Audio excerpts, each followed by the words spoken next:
Well, hello there, all you amazing people. This is really, really early morning, so I have my cup of coffee. I'm going to talk about something that I know it may enrage you or make you angry, but please hear me out. Please watch to the end, then comment. If you then choose to dislike or like, do whatever you feel you want to. If you really, really want to hear more or follow this tech journey with me, click the subscribe button, and you can also go on my Discord and suggest videos that you want me to make and stuff like that. And I have a really, really high, rate of actually making those videos, meaning like there's like a 99% chance that if you request a video and it's not like, go outside and swing your man titties into the air, I will probably make it. As you guys can probably also see up here in the good old corner here, we have a wind field of -3 degrees centigrade, and for a Danish person, that's not good. But I'm going to talk about extremism in the tech world, and this is...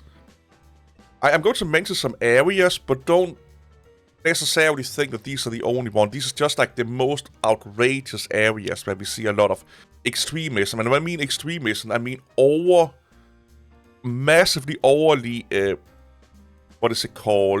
advocating for it, to the degree where they send, jump into pits and lava pits and Minecraft threats to people. They want people to lose their jobs because they work for X, Y, and Z area, X, Y, and Z area with X, Y, and Z technologies and stuff like that. But before we go into all of this, you see, I just googled tech companies here, and you see a lot of tech companies. And I want you to remember one thing, and this goes for clothes, anything, perfume, electronics, anything in this world. No company, as much as you like their product, no company cares about you. And this goes for organizations that is non-profit also. LibreOffice, the Linux kernel, you as an individual, they don't care about. They don't. If you want to go a little bit mask off and go a little bit more into what we're doing right here with YouTube, you as an individual viewer is not that important. It's the collective. It's all of the viewers. It can be 10 viewers. There's, I would say this is a good debate, that the less viewers on my channel that don't have that many views, one viewer matters more than if you go on to Linus Tech Tip. If one viewer is dissatisfied or yell and scream and don't like what he's doing or they are doing, nobody gives a flying fuck, okay? We have to realize this. We have to step out of our main character syndrome a little bit and acknowledge that for the vast majority of instances in this world, tech, non-tech, jobs, whatever it is, we are meaningless. We are red shirts. We are the extras in movies. We are not the ones that everything is evolving around. For your family, your friends, you are the main character in your life, but only in your own life, not in everyone else's. And you play a really, really big role in your partners, your families, and your friends' life. But that to the extent that we matter as a human to anyone else. Companies, like right now, you probably have a friend that have never heard about me. I mean nothing to that person. Nothing. I might as well just be a rock in a forest growing moss all over myself. They don't give a fuck about me. And that's how you are to most people. I'm sorry to say it. It's not nice. But it's the reality, and we need to remember this reality before we go and carry water or advocate for anything where we either pay to use their product or they need us to further the product. So if we don't pay for the product, we are either the product or they need us to justify their existence. And a lot of tech companies, a lot of free products, a lot of open source products, even a lot of proprietary products make really, really great products, or organizations, makes really, really great products that makes our life better and is helpful for society. But their main goal, if it's a company like Microsoft, Google, what you see over here, their main goal is keep you using their products so they can make more money and justify their existence and don't basically not have a job anymore. If you go over to the free, like you don't pay for the product, so it could be open source, it could be proprietary, tech free to play games. Their main goal is to make sure that you play their games as much as possible. Maybe even buy some microtransactions so they can justify their existence and make money so they can keep being in business. It's the same with LibreOffice, the Linux kernel, Canonical, anything that's free. You are also a product, but to them, you are nothing more than a statistic. They need you, or a lot of you, so they can say, hey, sponsor us, give us money because so many people need us. And if you don't like what they are doing, and you are like 1 or 5 or 10 or 100 or 1,000 people, they don't care because there's hundreds of thousands of people that do like what they're doing. And that's what they're counting on. Every company and every organization, free, open source, free-to-play games, whatever it is, are trying to cater to the majority. And if you happen to not be part of the majority, they're giving you this one. They say, fuck you then. Because if they cater to the majority, they can justify their existence, meaning they have easy way of getting sponsorship or getting paid, or if it's a paid product or service they provide, if they cater to the majority, there's a higher chance, more people is more likely to buy their product, basically. In the free-to-play game, in the FOSS world, if we cater to the majority, there is a higher chance for them to donate to us, support us, give us feedback, help us out with the code and stuff like that. Like if you can get thousands, millions of views or users for your product versus just say 500. But it's better for the product to get the thousands of users than just get 100.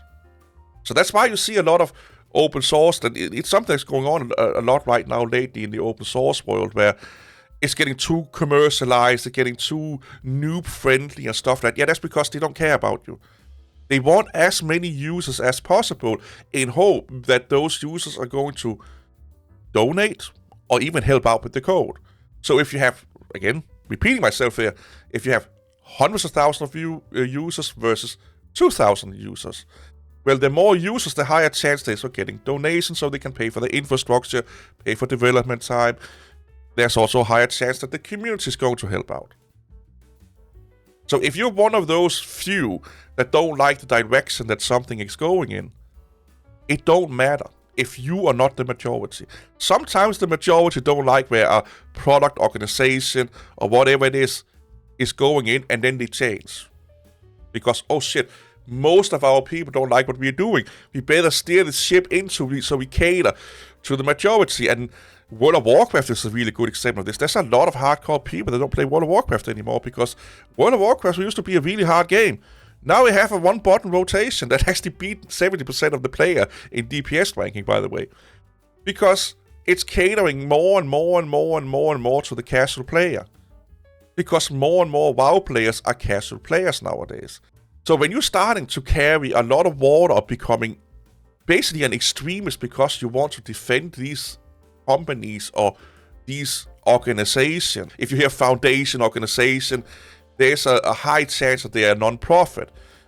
But that don't mean they don't want to make money. That don't mean they don't make money, because non-profit doesn't just mean that they're not in there to make a profit, but they are in there to make enough money that they can pay for developers, management, infrastructure, and all that. So they need to make money. A lot of people think that non-profit means that no money is getting circulated around in those organizations, slash foundations.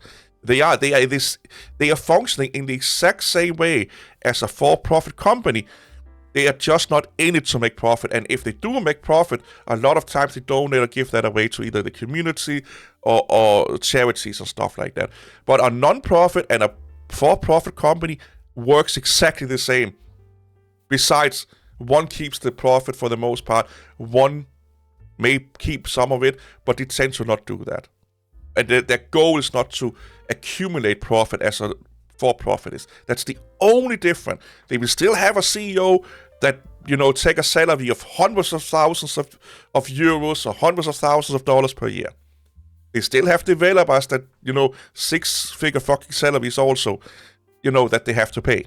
There's no difference between a non-profit and a for-profit other than the non-profit is not there to make money.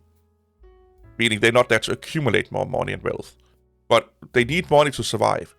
So when you're starting to carry water for any company, being super advocate, like everything should be using this, blah, blah, blah, blah, blah, you're becoming an extremist that can't see the nuances in the world anymore. You're becoming a person where it's this thing or nothing. And the second you say this is the solution for everything, you cannot give good advice anymore.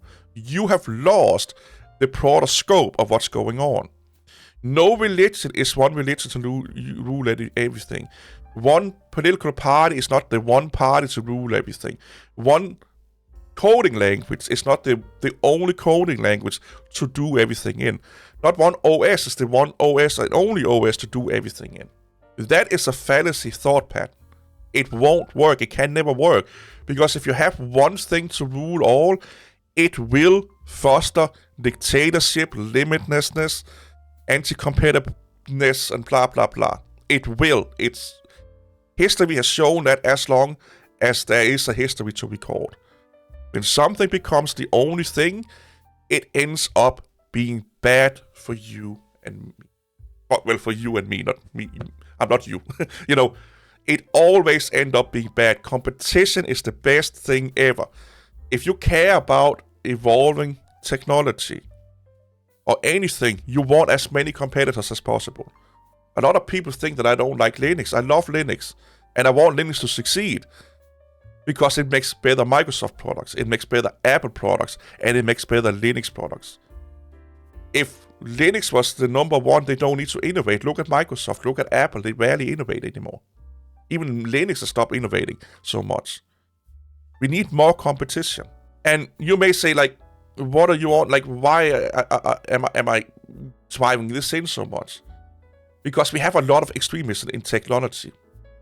AI, for example. There is a lot of people that is dreaming of what AI is doing right now. Can't wait for the Uwu girlfriends to become reality, like the Android robots, so they don't have to associate with real people and stuff like that. There are people carrying so much water for AI. They are stopping therapy. They stop going to the doctors. They stop talking to other people because AI does all of that for them. And it's catering more for them than any other human being is doing. So they want AI to become better and better and better and better. And then we have all the AI providers, which is another kind of like, if you're one of these pro-AI people, like you are a vibe code and stuff, like you have to remember one thing. Right now, a lot of people say the AI bubble is about to burst. The only people that are not saying the AI bubble is about to burst: Google, OpenAI, Microsoft, Meta. Why are they not saying it? Well, because those are the ones providing you with the AI. Those are the ones right now making millions and billions of dollars of you using their AI models. Everyone else, and we're talking Amazon's Bezos chief and Elon Musk and all of these high up in the food chain people, even economists, like what we would call AI experts, that the bubble is about to burst. Not Google, not Microsoft, not Meta, and not OpenAI, because they make a shit ton of money on it right now. But if you're one of those that's so blindsided by AI and vibe coding and, I don't have to fucking think AI do everything for me, you won't see this. You won't acknowledge this because, they are anti-AI, they are this and that, and they don't want the future to advance and blah, blah, blah. What if you are the one that are a sheep? What if you are the one with blindfolds on? Because you're blindly carrying water and supporting something that the majority of people, experts in the field, are saying is not sustainable. Another thing here is open source, which in its purest form, FOSS, open source, call it what you will, in its purest form is nothing more, and it's going to anger a lot of people, is nothing more than a development philosophy. It's a tool a company, an organization, a development team can use to develop software. That's it. Just because it's open source don't mean it's better. Just because it's proprietary don't mean it's better. Just because you can see the source code don't mean it's more secure and more stable. They have studied this for over 30 years, and that's the conclusion they come to. Go read white papers about this. Go use your AI to search the internet for this, if you're an AI person. But I see a lot of people carrying a lot of water for open source because they want to believe that it's more secure, more stable, because the software that they have to be open source and have to be more stable or more secure. And security in software it's not something we can say because no software is secure. We just don't know how unsecure it is until someone tells us. That's the problem. No software is secure. Every software can be broken. Every software can be hacked. There is no guaranteed 100% secure software. And then you are becoming the sheep. You are becoming the one with blindfolders on. Because you're blindly following DOS, Linux, Mac, Windows. Blindly following it. With no, this is the only thing that works. This is the only thing you should be using. This is the best thing. And you can sit, and I have for over 30 years heard all of the excuses, all of the talking arguments for why FOSS or Linux is better than blah, blah, blah, and why Windows is better than blah, blah, blah, why proprietary software is better than blah, blah, blah, and why Mac is better than blah, blah, blah. And they are all wrong. It's not like it's only the FOSS world that's wrong or the Linux world. No, they are all wrong. If you think that X, Y, and Z is the best for everything, you are wrong. And I really, really want to try. If they say that don't mean you can't like it, you can't use it, you can't prefer it, and you can't advocate for it. But if you're advocating or liking it or preferring it, you also have to acknowledge that in some instances, FOSS, Linux, Mac, or Windows is not the answer. Some places Windows is better than all of them. Some places proprietary software is better than all of them. It can never be a mindset of this one thing fits all shoes. Because then you are an extremist.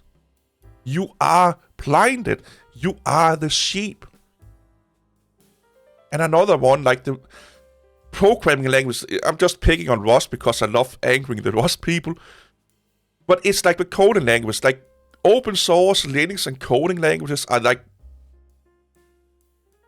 every developer have their favorite fucking coding language, and not every developer is like that, but a lot of developers, no matter what you ask them, can you build this, or what language should I use to build this, they will just say their favorite coding language. They will disregard the company culture, previous coded bases that the company has. If you're a Rust person, Rust for everything. And again, that is not good. Because Rust is not for everything. Rust has a massive amount of places where it makes a lot of fucking sense. So do C, C++, Java, Kotlin, Dart, Flutter. Well, Flutter is the front end, but C, C Sharp, .NET. They all have places where they are the answer over any other coding language. And it's not just like which one is more modern. You also have to your company is coded in Java for the last 30 years. You don't have many other language developers. All your developers are Java people first. For them, Java would be the most logical answer, because it would make the project run smoother.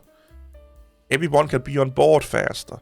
All of the tooling and whatever, all the things they need to plug into this new software would technically work better because, you morph Java with Java. It should work better. But there's also instances where you see companies that are pure Java, but it's like Java from 1995 that's never been updated. And that could be a really, really, really good argument for retooling or, reworking, rebasing their software. And then depending on what kind of software it is, it's like let's say a management back-end administrative software. Well, C# is probably the way to go, specifically if it's a Windows-driven environment.